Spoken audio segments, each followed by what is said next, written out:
Have you ever witnessed a moment when the scales of justice teeter on the edge of personal experience and systemic prejudice? Imagine a courthouse in New Orleans where every step toward justice is weighed against years of deeply embedded bias. Today, you're about to hear the story of Judge Olivia Anderson, a respected jurist whose life collides head-on with the very discrimination she has fought to overcome. In a day filled with tension, conflict, and unexpected revelations, a routine entry turns into a confrontation that reverberates far beyond the courthouse doors. This is not just another trial, it's a defining moment that challenges a broken system, exposing the raw emotions of those who are too often sidelined by prejudice. Stay with us as we dive into every nuance of this unforgettable day, and ask yourself, can one courageous act truly spark the change our society so desperately needs? The story. Judge Olivia Anderson was running late again as she pulled up in front of the historic New Orleans courthouse. Her sedan's dashboard clock glowed a harsh reminder only 10 minutes remained until the trial was set to begin. Although she had meticulously prepared for this day, her heart pounded with anxious urgency. Today was the opening day of a high-profile case that had the potential to redefine the way racial profiling was addressed in Louisiana. It was more than just another trial to her, it was deeply personal. Olivia exhaled slowly as she stepped out of her car. She straightened her posture and squared her shoulders. Over the years, as an accomplished African American judge, she had navigated countless adversities within the legal realm. But the weight of this particular case pressed on her in an entirely different way. The defendant, a young man from a historically marginalized neighborhood named Marcus Reed, had been detained without cause in his own community. The arresting officer, Officer Dylan Carter, had claimed Marcus fit a vague description of someone involved in suspicious activity. That description, Olivia noted with disquiet, had been used far too often as a pretext to profile young black men. Instead of entering through the main entrance, which was crowded with reporters and flashing cameras, Judge Anderson chose a quieter side door. As she made her way across the parking lot, the rhythmic click of her heels against the pavement resonated like a steady drumbeat. The media frenzy had no place in her mind today. She had only one priority: to preside over a case that could transform local law enforcement practices. But as she neared the side entrance, an unexpected figure halted her progress. Standing there was a young white police officer, his stance rigid and his gaze unyielding. Officer Carter's eyes fixed on her as if trying to size her up for reasons unknown. Reaching instinctively for the identification badge that hung around her neck, Olivia prepared to present it in her customary fashion. Before she could even utter a word, the officer stepped forward and blocked her path. "Ma'am, I need to see some identification," he said in a tone that brooked no argument. Taken aback, Olivia raised an eyebrow. "I'm Judge Anderson," she replied, lifting her badge higher so that it was clearly visible. "I'm presiding over the Reed case this morning." Despite the clarity of her words and the display of her credentials, Officer Carter did not so much as glance at her badge. His eyes remained cold and calculating as they swept over her, as though he were looking not at a respected judge, but at a suspect in his own investigation. The familiar sting of indignation surged within her, yet Olivia maintained a calm exterior. "There's been an incident nearby, and you match the description of someone involved," he insisted, his voice laced with suspicion. "I'm going to need you to answer a few questions." Olivia's gaze held his for a long moment as she tried to process the absurdity of the situation. Here she was tasked with overseeing a trial addressing racial profiling, yet she was being profiled herself at the very threshold of the courthouse. "Officer," she said steadily, "I don't have time for this. The trial starts in less than 10 minutes, and I need to get inside." She offered her badge once more, silently pleading that he recognized the error in his assumption. But Officer Carter remained unmoved. His hand hovered near his belt, where handcuffs were clipped, as if prepared to escalate the encounter. "I don't care who you say you are, ma'am," he snapped, stepping even closer. "You're coming with me." For a moment, Olivia's breath hitched. The situation was spiraling dangerously out of control, and she could see in the officer's eyes a look all too familiar, a mixture of suspicion and disdain that she had encountered too many times throughout her life. Before she could utter another word, another voice cut through the tension. An older African-American officer strode into the scene. His face bore a blend of surprise and concern as he recognized Judge Anderson immediately. "Officer, stand down," he commanded in a firm tone. "Yes, Judge Anderson." The young officer's demeanor faltered. Officer Carter mumbled under his breath as he reluctantly took a step back. "You match the description," he grumbled, his voice trailing off. Judge Anderson took a deep, steadying breath. She knew that losing her composure now would only reinforce the very biases they were all fighting against. "Are you all right, ma'am?" the older officer inquired softly. Olivia nodded, though the tension in her jaw remained palpable. "I'm fine, thank you." Without further comment, she turned and walked into the courthouse. As she passed through the sterile halls that, despite their impersonal quality, offered the comfort of routine, her mind replayed the humiliating scene outside over and over again. It was a stark reminder, no matter how high she had climbed or how much she had achieved, the world still saw her through the narrow lens of race. Inside the courtroom, the atmosphere was subdued as Olivia banged her gavel to call the room to order. The trial commenced with opening statements from both sides, yet her thoughts kept drifting back to Officer Carter's sneering face. How could he, a representative of the law, reduce her to a stereotype in an instant? The case before her was not only about Marcus Reed, it was about the systemic issues that led to wrongful arrests and the dehumanization of countless individuals like him. The first witness to take the stand was Marcus Reed himself.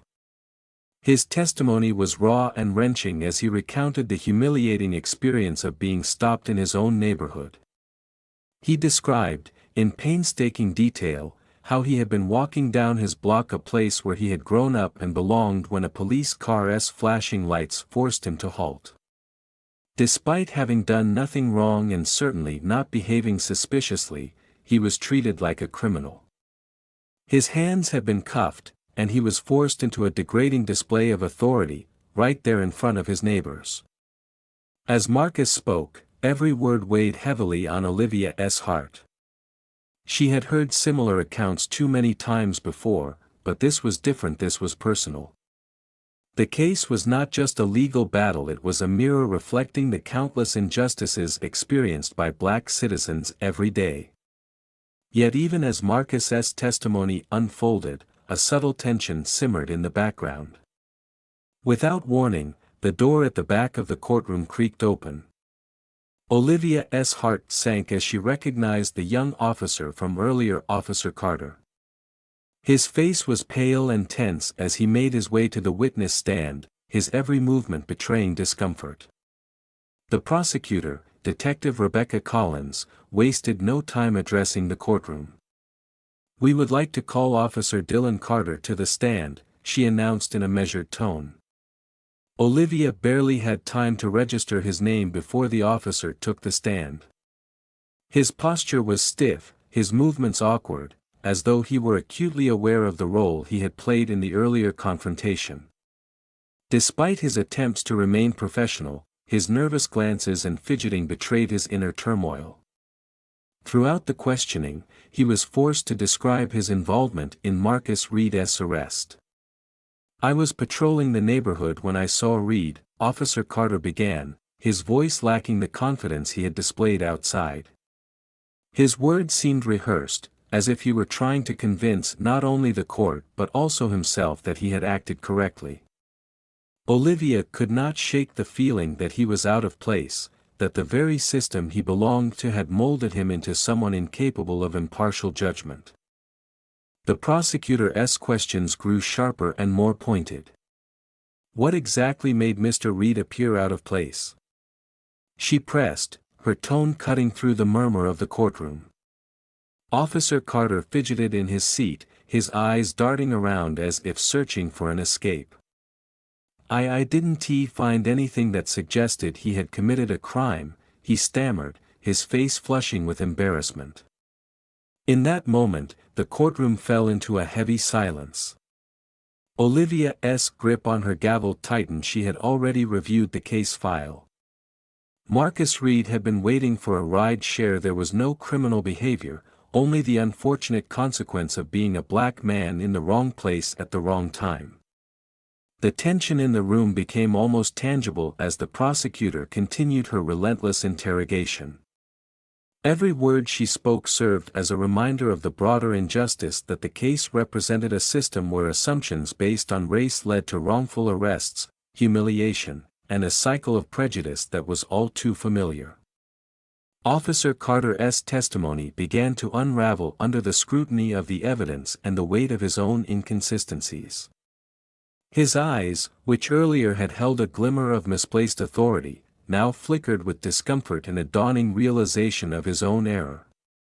The courtroom atmosphere shifted as the trial advanced. The defense attorney made his closing statements, attempting to portray Officer Carter as a well-intentioned man who had simply made a mistake. But Olivia knew that beneath that veneer lay a pattern, a recurring issue of bias that had allowed such incidents to persist for far too long.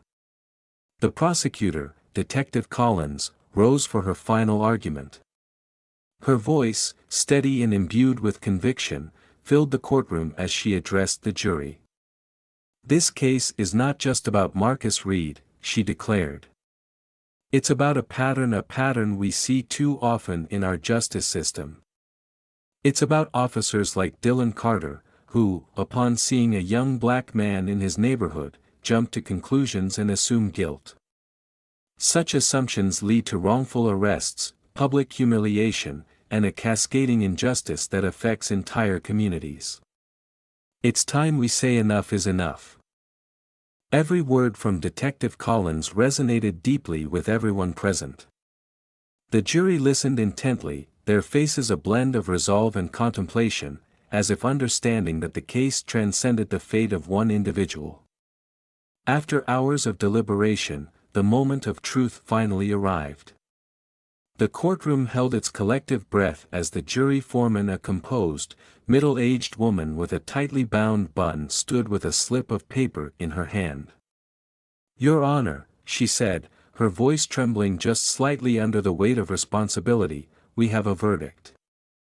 Judge Olivia Anderson's heart pounded as she motioned for the foreman to read the decision aloud. With deliberate care, the foreman began, "In the case of Officer Dylan Carter, we, the jury, find the defendant guilty of wrongful arrest and racial discrimination." A murmur of shock and relief spread throughout the courtroom. Marcus Reed, who had sat quietly with his attorney at the defense table, appeared momentarily frozen before relief and gratitude began to replace the tension on his face. Olivia's eyes shifted to Officer Carter. Now, on the stand, he looked diminished, a shell of the man who had blocked her path just minutes earlier.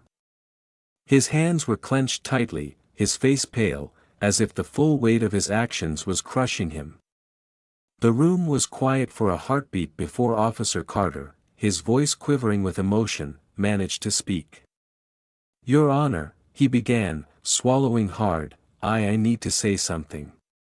His eyes dropped to the floor, and he continued in a tone thick with remorse, "I thought I was doing the right thing. I believed I was protecting the community. But I see now that I let my assumptions, my prejudices, cloud my judgment. I am truly sorry." The silence that followed was deafening. Judge Anderson felt her own breath catch. Though the apology was heartfelt, it could not undo the harm inflicted on Marcus Reed or erase the scars of countless similar incidents. With measured composure, she responded, "Your apology is noted, Officer Carter, but the harm caused by your actions runs deep. It affects lives, families, and entire communities. A simple 'I'm sorry' cannot fix that." Officer Carter's head drooped in defeat. There was no attempt at further explanation, only an acceptance of the consequences of his actions. At that moment, Olivia realized that this trial was much more than an isolated case.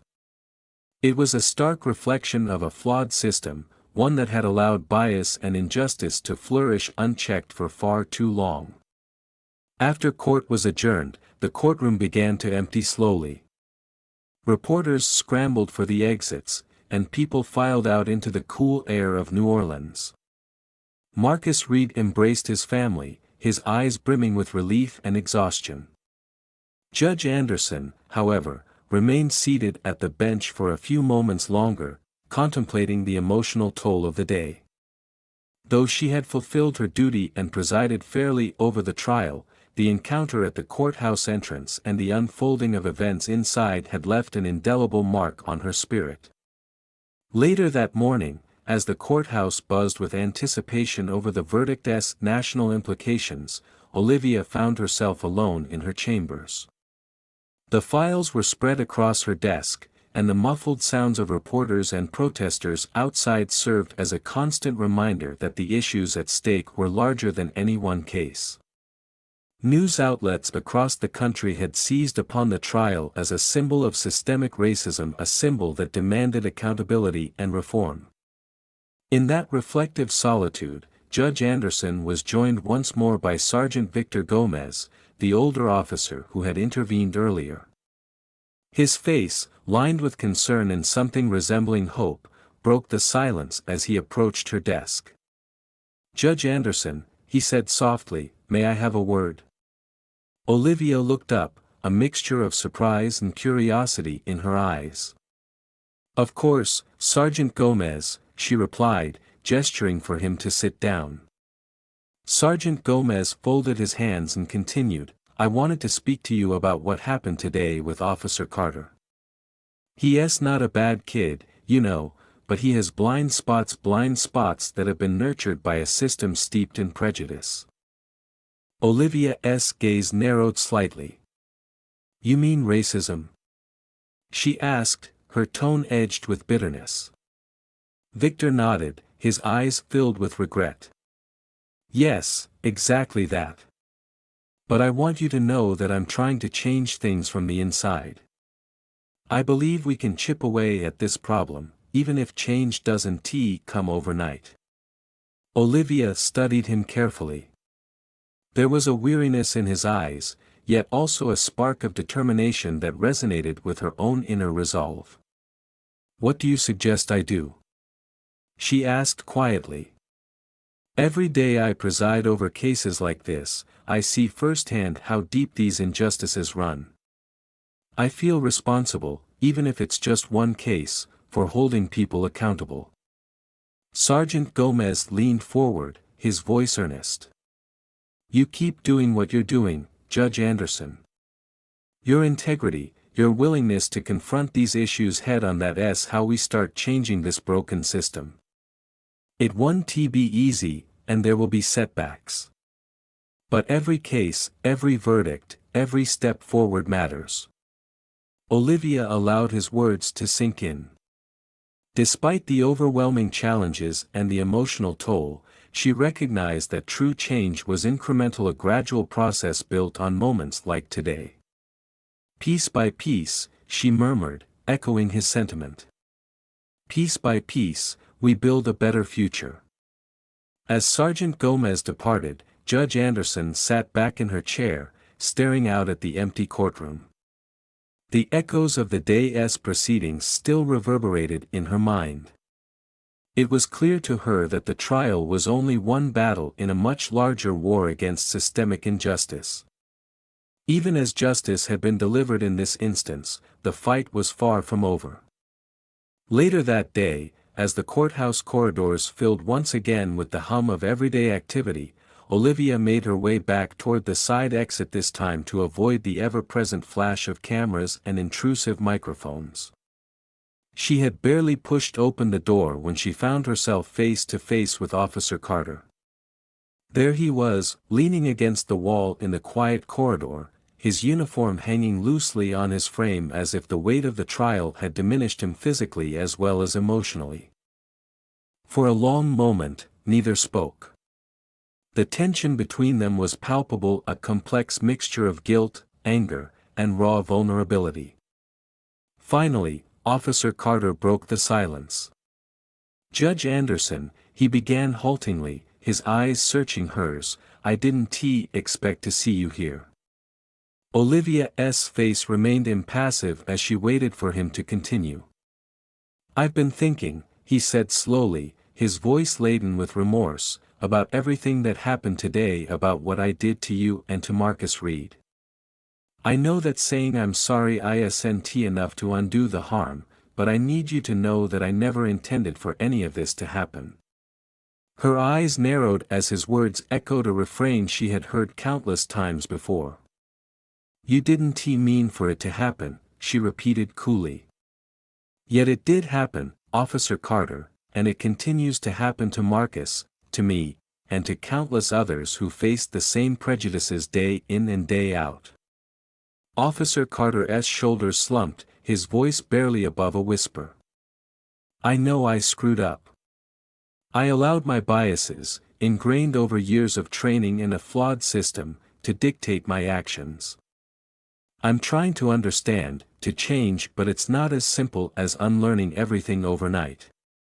Olivia crossed her arms, her expression stern yet marked by the weight of the day's events. "What changed now?" she pressed quietly. "Is it the fact that you were caught, or is it because someone finally called you out on your behavior?" The question hung in the air, charged with all the pain of repeated injustice. Officer Carter did not offer an immediate answer. Instead, he stood there, his eyes reflecting the turmoil of a man coming to terms with his own fallibility. I suppose it's a bit of both," he admitted, his voice cracking with emotion. For a moment, silence reigned between them, the corridor echoing with the unspoken truth of a system steeped in discrimination. Olivia's heart felt heavy with the realization that, while today's verdict might offer a glimmer of hope, it would take much more than one trial to dismantle the centuries-old structures of injustice. As the courthouse slowly emptied and the weight of the verdict continued to resonate, Judge Olivia Anderson remained seated, lost in thought. Her mind replayed every detail of the day, from the humiliating encounter at the door to Marcus Reed's heartfelt testimony, from Officer Carter's trembling admission of guilt to Sergeant Gomez's quiet encouragement. Each moment underscored the harsh reality that the fight for justice was an ongoing struggle, a struggle that extended far beyond the courtroom. In the aftermath, as the corridors filled with the murmur of reporters and the distant chants of protesters outside, Olivia gathered her files and prepared to retreat to the solitude of her chambers. The trial was over, but its impact was only just beginning. Every step she took was a reminder that while one case had delivered a measure of justice, there remained a vast landscape of inequality that demanded attention. Before leaving, she paused in the now empty hallway, the echoes of the day's events still reverberating in her ears. With quiet determination, she resolved that her duty as a judge was not merely to deliver verdicts, but to serve as a beacon of accountability in a broken system. Justice, she thought, must be fought for every single day. And so, as dusk settled over New Orleans and the courthouse doors closed behind her, Judge Olivia Anderson took one final look at the building, a symbol of both the triumphs and the trials of the legal system. The day had been long, painful, and filled with moments that would leave scars. Yet, in those very scars lay the promise of change. Change that might one day ensure that no one, regardless of the color of their skin, would ever be treated as less than human. In a world where justice is too often clouded by bias and preconceptions, the story of Judge Olivia Anderson and the trial of Marcus Reed serves as a powerful reminder that real change begins with confronting uncomfortable truths. Imagine standing at the crossroads of a deeply flawed system, where every decision carries the weight of centuries of prejudice, a system that judges not by facts or merit, but by the color of a person's skin. This narrative is not just a courtroom drama, it is a call to action for anyone who believes that fairness and equality should prevail over outdated stereotypes. Throughout the trial, we witnessed how one act of accountability can send ripples through an entire community. Judge Anderson, who had spent her life overcoming adversity, was forced to relive the sting of racial profiling even as she presided over a case meant to challenge that very injustice. Her encounter with Officer Dylan Carter at the courthouse door was a moment of piercing irony, a stark reminder that no matter how high one climbs, the shadows of systemic bias are never far behind. This incident, fraught with tension and raw emotion, encapsulated the essence of a society struggling to reconcile its ideals with its realities. Marcus Reed's testimony, filled with pain and vulnerability, laid bare the human cost of a system that devalues Black lives. His words echoed in the courtroom, resonating with every person who has ever felt marginalized or mistreated by those entrusted with protecting them.